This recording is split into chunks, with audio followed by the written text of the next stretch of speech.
punto clave de que la persona piense, me puede ayudar. Ese es el punto en el que la persona se abre y se abre a escuchar, a ver tu propuesta. Y llega al punto de decir, hostia, es que lo necesito. Cuando nosotros le preguntamos por la opción más lógica, solo le queda a nivel de coherencia internamente decir, es que la opción más lógica es esta. La persona tiene que confiar en mí para comprar, y eso se consigue con familiaridad, con cercanía, etcétera, y la persona tiene que ver que lo que le planteamos tiene un sentido, una lógica. Es una alternativa en la que puedes arrancar con toda la metodología, todo el sistema de TNP, toda la suite de inteligencia artificial que tenemos para gestionar tu negocio, para poder trabajar tu proceso, tu oferta, tus clientes, para poder trabajar las conversaciones, las llamadas, etcétera, todos los asistentes en tiempo real y demás. Muy buenas y bienvenido a este vídeo en el que te voy a contar exactamente el proceso por el que tiene que pasar un cliente para pasar de desconocido a ser ese futuro cliente, en este caso, ¿vale?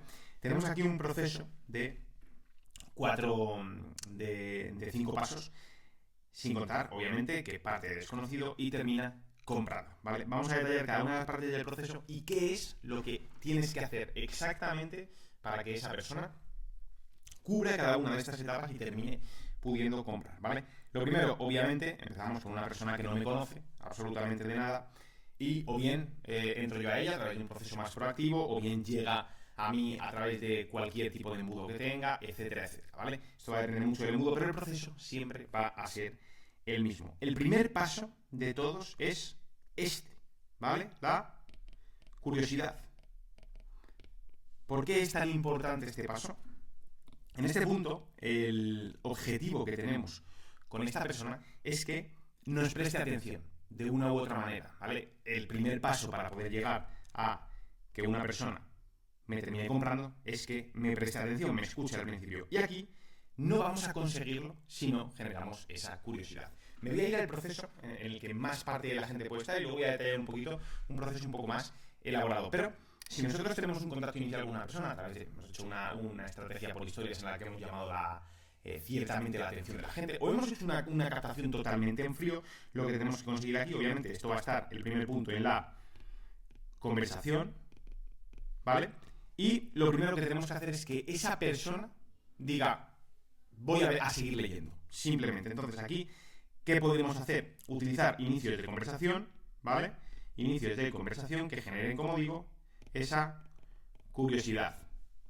¿Cómo podemos hacer esto? De diferentes maneras. Aquí hay que testear, ¿vale? Pero podemos utilizar inicios del estilo, voy a ponerlo un poquito aquí abajo, del estilo simplemente, saludo simple. Esto sería un hola Pedro.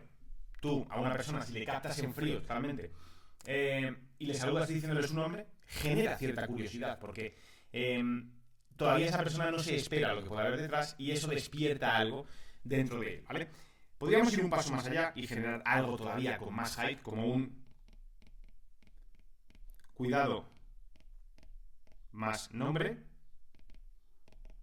con un par de admiraciones, y esto genera todavía mucha más curiosidad. Obviamente esto es un clickbait absoluto y después tenemos que hacer la transición hacia el proceso de la conversación hacia donde nosotros queremos llevarla, ¿vale? Pero vuelvo a lo mismo, lo más importante es que te quedes con el concepto de que tienes que generar curiosidad en la persona, ¿vale? Si esto no lo llevamos a un proceso más avanzado, un embudo en el cual hemos hecho unas historias, vamos a poner aquí, y hemos hecho una llamada de acción, por ponerte un ejemplo, podría ser un formato tipo contar un caso de éxito en 3 historias, en el que en el primero contamos el punto en el que estaba la persona, en el segundo contamos el punto al que hemos llegado, y en la tercera historia le ponemos algo como ¿te gustaría saber cómo lo ha conseguido? Por poner un ejemplo. O ¿alguna vez te has sentido de esta forma? Y ponemos una encuesta en la que simplemente ponemos sí o no y la persona me responde. Ahí entraríamos en contacto con esta persona, con este potencial cliente, y haríamos una pregunta del estilo muy buenas Pepe, ¿cómo estás? He visto que has respondido a la historia con X y le podemos, volvemos a lo mismo, una pregunta que sea curiosidad con un saludo simple. ¿En qué momentos te has sentido identificado con esta persona? ¿O en qué concreto te has sentido identificado? ¿O en qué momentos has sentido esto que acabamos de hablar de María? ¿Vale? Hemos generado la curiosidad en la propia historia y aquí simplemente hacemos la pregunta. O directamente podemos utilizar, vamos a poner pregunta simple, o podemos utilizar una pregunta trampa que sería una pregunta radicalmente diferente. Oye, he visto que has respondido esto. ¿Tú eres más de X o de Y? Aunque sea una pregunta que no tenga nada que ver. El generar curiosidad siempre despierta que la persona conteste. Y aquí, vuelvo a lo mismo, nuestro objetivo más importante es generar curiosidad para conseguir una respuesta, ¿vale? En el momento que tenemos el primer paso, esto lo único que queremos es la respuesta, ¿vale? La tenemos aquí, hemos conseguido la respuesta. El siguiente paso natural dentro del proceso es la intriga, que es el siguiente, la evolución de la parte de la curiosidad, que es que la persona me diga, oye, esto me puede interesar, ¿vale? Y que quiera seguir sabiendo un poquito más. Aquí ya tenemos que orientar, por supuesto, la conversación, el proceso, hacia lo que la persona puede querer conseguir. Esto lo hacemos con, en primer lugar, vamos a poner aquí, se me va el lápiz, punto 1, preguntas de descubrimiento. En el momento que tenemos la respuesta inicial, ¿vale? Tienes que saber esto, para que te hagas una idea, el hecho de que una persona me conteste al primer mensaje, ¿vale? Si alguien me contesta, o sea, que una persona no me conteste al primer mensaje y luego tenga que hacer un recontacto, o que la persona me conteste al primer mensaje, incrementa aproximadamente en un 50% la probabilidad de que esa persona termine yendo a llamada de venta, ¿vale? Un más 50%. Quédate con esta cifra que es importante. Entonces, lo primero de todo, pregunta de descubrimiento, donde lo que queremos es obtener información sobre la persona. Y aquí vamos a hacer 2 etapas de preguntas, ¿vale? Dentro de esta. La primera etapa va a ser una pregunta alejada de objetivo. ¿A dónde voy con esto? A que no vamos a ir directamente a preguntar si entrenas, si quieres conseguir X objetivo, si estás a gusto con X o Y. No, vamos a preguntar por algo que no tenga nada que ver, que pueda ser algo más personal. Esto podemos tirar de la foto de perfil de la persona, del perfil que hayamos visto. Si es un proceso un poco más elaborado de algo que nos ha relacionado a una historia, por ejemplo, pues podemos tirar de algo que nos haya dicho. Pero el objetivo es que la persona no tenga la sensación de que le estamos directamente preguntando por esa parte de lo que tiene que ver con nuestro servicio, ¿vale? Entonces, aquí podríamos tirar con preguntas como veo que se hace una foto de la montaña. He visto tu foto de perfil. ¿Te gusta la montaña? Yo estuve la semana pasada en X sitio, ¿vale? Simplemente tenemos que buscar esa parte de intriga que le incite a querer seguir un poco más con nosotros. 1, 2, 3 respuestas más. Y esto, pregunta número 1, alejada de objetivos, donde lo que buscamos es confianza y mínima. Confianza mínima, vamos a decir. Y familiaridad. En el momento que tenemos familiaridad con la persona, que esa persona siente un minimísimo vínculo con nosotros por algo en común, ¿vale? Podemos pasar al siguiente tipo de pregunta que ya es relacionada con objetivos. Y en este caso, ejemplo de la pregunta relacionada con la montaña, oye, ¿lo haces por hacer ejercicio o porque te gusta el hecho de estar en la montaña en sí? ¿Vale? Ya introducimos algún concepto relacionado con nuestro objetivo. Puede ser hacer ejercicio, puede ser algo relacionado con lesiones, con embarazo, el nicho al que te diriges, ¿vale? Pero ya hacemos una pregunta orientada al objetivo. En este caso, nos llevaremos el proceso hacia cada vez orientarlo más. Si ponemos un gradiente, ¿vale? En el que aquí está lo no relacionado con nuestro objetivo y lo relacionado con nuestro objetivo, las preguntas empiezan aquí y cada vez van teniendo más componente de relación con nuestro objetivo, ¿vale? Hasta que, cuando hemos preguntado 3, 4 veces, ya estamos hablando íntegramente sobre nuestro proceso, ¿vale? Aquí, siguiente punto, hemos generado curiosidad, hemos generado intriga y, importantísimo, resolución, ¿vale? En este punto tenemos que conseguir que la persona vea que somos capaces de resolver aquello que le pasa. Aquí ya hemos hecho preguntas donde hemos orientado un poquito la conversación hacia ahí y en este punto ya hacemos preguntas totalmente relacionadas, ¿vale? De objetivos. En primer lugar, superficiales. Segundo lugar, emocionales. Como ves, todo esto nos lo vamos a llevar aquí, hasta aquí, ¿vale?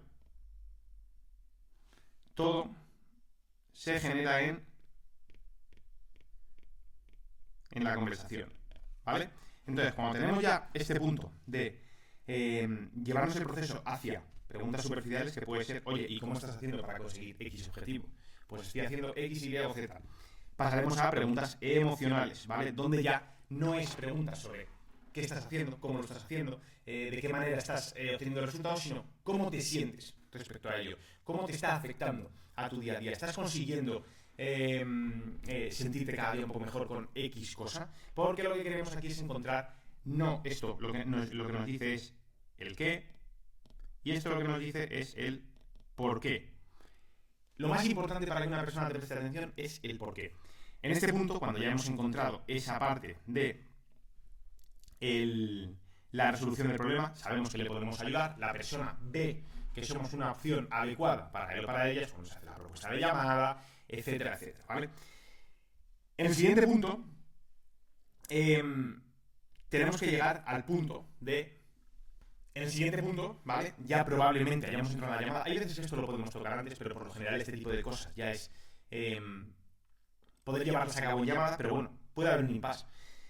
Tenemos que llegar al punto clave de que la persona piense, me puede ayudar, ¿vale? La persona ha identificado, o le hemos hecho identificar el problema, lo ha verbalizado, ha sentido que lo que le contamos tiene coherencia, ha tenido un mínimo de conexión con nosotros, porque lo hemos trabajado al principio, y siente que le podemos ayudar. Ese es el punto en el que la persona se abre, y se abre a escuchar, a ver tu propuesta. Esto, como es preguntas, como ves, en todo momento hay una premisa clave que es las preguntas, ¿vale? No hay nada que no vayamos a resolver con preguntas. Absolutamente toda nuestra conversación, nuestra comunicación debe estar orientada a preguntarle a esa persona, ¿vale? En el momento que la persona sabe que le podemos resolver el problema y le tenemos que orientar hacia él, me puede ayudar, esto van a ser preguntas relacionadas con, punto número 1, el cómo. Hemos pasado del qué al cómo, ¿vale? En este punto. Cuestionamiento. Voy a poner la Q directamente. Pero no, vamos a poner cuestionamiento. Y punto número 3. Pregunta retórica, ¿vale? ¿Dónde vamos con esto? Vamos primero aquí. El cómo, ¿vale? Es preguntar tanto cómo se siente, ¿vale? Cómo le hace sentir eso, cómo lo afronta en su día a día, cómo le afecta a su vida cotidiana, cómo, para la redundancia, él cómo ha intentado solucionarlo. ¿Por qué necesitamos saber esto? Porque punto número 1 le hacemos reflexionar, punto número 2 nos da información súper valiosa para ver si en esta segunda pregunta le podemos hacer el cuestionamiento. Entonces aquí lo más importante que necesitamos es saber, vuelvo a lo mismo, cómo se siente, cómo lo ha intentado. En el momento que tenemos esto, podemos pasar a preguntas de cuestionamiento, que es preguntas relacionadas con el por qué, ¿vale? 2 porqués. ¿Por qué no lo has conseguido? ¿Por qué lo estás haciendo así? ¿Vale? Esto lo que hace es que la persona reflexione y te pregunte, o sea, se pregunte a sí misma, oye, ¿por qué no lo he conseguido? ¿Vale? Vea si tiene respuesta o no tiene respuesta, porque luego vamos a introducir nuestra opción. Y ¿por qué lo estás haciendo así si no te está dando resultados? ¿Vale? Todo esto pone una semilla en la cabeza de la persona de, joder, es que tiene razón, no tengo ni idea de por qué lo estoy haciendo así, ¿vale? Y por último, las preguntas retóricas, que son preguntas en las que puede ser una pregunta que no tiene respuesta, pero no se busca que sea respondida, o preguntas que ya sabemos, que ya lleva la respuesta implícita, porque estamos orientando esa respuesta. Y aquí sería el ¿tú crees? ¿Vale? ¿Qué pregunta vamos a introducir aquí por encima de todas? ¿Tú crees que si tuvieras el paso a paso concreto para conseguir X e Y objetivo, o para pasar de este punto a este punto, para dejar de sentir esto, siempre orientado al objetivo emocional, ¿te sería más sencillo conseguirlo? Sí. Y ahí es donde introducimos nuestra opción, ¿vale? Y en el momento, no voy a entrar obviamente ni en el desarrollo de la conversación en sí como tal, ni en el desarrollo de la llamada de manera totalmente concreta, pero en ese momento pasamos al último punto, al más clave de todos, que es el lo necesito. hemos hecho la propuesta, ¿vale? Perdón, la pregunta retórica. ¿Tú crees que si tuvieras el paso a paso concreto, que sería más sencillo llegar a ese punto? Sí. Entonces, aquí llegaríamos a ese punto y aquí te introduzco el concepto, no lo que tenemos que decir, ¿vale? Que sería llegar a que la persona vea la opción más lógica. Esto lo podemos introducir de mil maneras, ¿vale? Podemos preguntar directamente, entonces, ¿qué crees que es lo que tienes que hacer ahora? Entonces, ¿cuál sería la opción más adecuada? Entonces, ¿cuál es el siguiente paso que tienes que dar? Y con esto, ¿vale? Si la persona, hay algo fundamental en todo este punto, y es que, voy a poner aquí el concepto, la persona siempre va a tratar de tener coherencia, ¿vale? Entonces, si la persona por aquí, una vez hemos cubierto los dos primeros puntos, llegamos a ese punto, valga la redundancia, de le puedo plantear que la resolución del problema pasa por mis manos, llega a la conclusión de que le puedo ayudar y llega al punto de decir, hostia, es que lo necesito, ¿vale? Después de todo esto, de saber cómo se siente, cómo lo ha intentado, hacer que la persona se diga a sí mismo, oye, no lo he logrado por esta razón, porque es que no estaba haciendo lo adecuado, o ¿por qué sigo haciendo esto si no me está dando resultados? ¿Vale? Y a esa pregunta de, ¿tú crees que si tuvieras, etcétera, etcétera? Cuando nosotros le preguntamos por la opción más lógica, solo le queda a nivel de coherencia internamente decir, es que la opción más lógica es esta, ¿vale? Y este es el proceso, siguiente punto ya sería hacer la propuesta de venta, etcétera, etcétera. Y este es el proceso por el que tiene que pasar cualquier persona que queramos que nos compre, ¿vale? Sea un embudo más elaborado, sea un embudo más simple, sea una captación en frío, siempre tenemos que hacer que la persona pase por este camino. Si no pasa por todos estos puntos a nivel psicológico, no va a comprar, ¿vale? Y como ves, en todos los puntos no estamos hablando ni de servicio, no estamos hablando de nada. Estamos hablando de dos factores muy importantes. Joder, si consigo, ahí está. Dos factores muy importantes que son, punto número 1, la confianza. Punto número 2, la coherencia y la lógica. ¿Vale? La persona tiene que confiar en mí para comprar, y esto se consigue con familiaridad, con cercanía, etcétera, y la persona tiene que ver que lo que le planteamos tiene un sentido, una lógica concreta, ¿vale? Dicho esto, si quieres saber cómo aplicar todo esto y demás, te quiero decir que hemos lanzado una opción, ¿vale? Al final hemos tenido en el pasado ocasiones en las que personas con las que hemos podido llegar a trabajar no podían por un factor determinado, que en muchas ocasiones es el económico, ¿vale? Y en esas ocasiones en las que es real el factor económico, porque sabemos que la mayoría de las veces la objeción del dinero no es cierta, pues hemos planteado una alternativa y hemos lanzado una alternativa que te voy a dejar, vamos a utilizar la pantalla, te la voy a dejar aquí abajo, ¿vale? En la descripción, que es una alternativa en la que puedes arrancar con toda la metodología, todo el sistema de Trainer y toda la suite de inteligencia artificial que tenemos para gestionar tu negocio, para poder trabajar tu proceso, tu oferta, tus clientes, para poder trabajar las conversaciones, las llamadas, etcétera, todos los asistentes en tiempo real y demás, por poco más de 100 euros al mes, ¿vale? Te vamos a dejar aquí abajo una página con absolutamente toda la info, y si tienes botones que te llevan directamente a WhatsApp para hablar con nosotros, si quieres dar ese paso de poder en 3 meses, que es la propuesta de este programa, poder generar 2.000 euros con tu negocio por menos de 100 euros al mes, haz clic aquí abajo y échale un vistazo. Nos vemos en el siguiente vídeo.